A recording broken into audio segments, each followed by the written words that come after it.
23 एप्रिलला बारामती आणि राहुरी विधानसभा मतदारसंघात पोटनिवडणूक 4 मे रोजी मतमोजणी होणार। निवडणूक आयोगाची घोषणा। अजितदादांच्या निधनानंतर बारामतीची तर शिवाजीराव कर्डिले यांच्या निधनानंतर राहुरीची जागा रिक्त।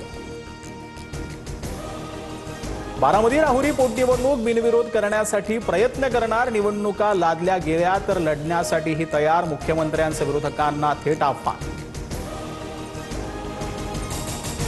राहुरी पोटनिवडणुकीबाबत कार्यकर्त्यांशी चर्चा करून निर्णय घेणार। प्राजक्त तनपुरेंची भूमिका। राहुरी विधानसभेसाठी दिवंगत आमदार शिवाजीराव कर्डिलेंचे पुत्र अक्षय कर्डिलेही इच्छुक।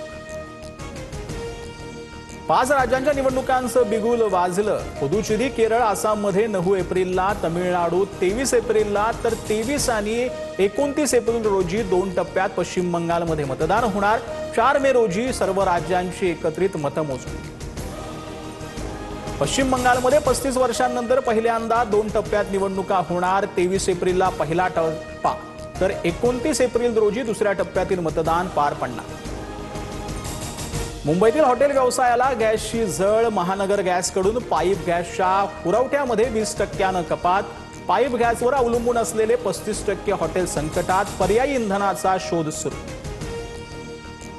पीएनजी असल्यास आता एलपीजी कनेक्शन रद्द होणार। केंद्रीय पेट्रोलियम मंत्रालयाचा मोठा निर्णय।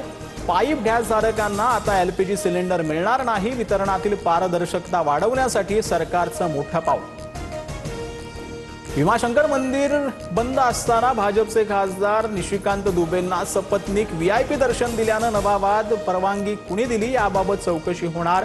दुरुस्तीच्या कामासाठी मंदिर 3 महिने बंद होतं।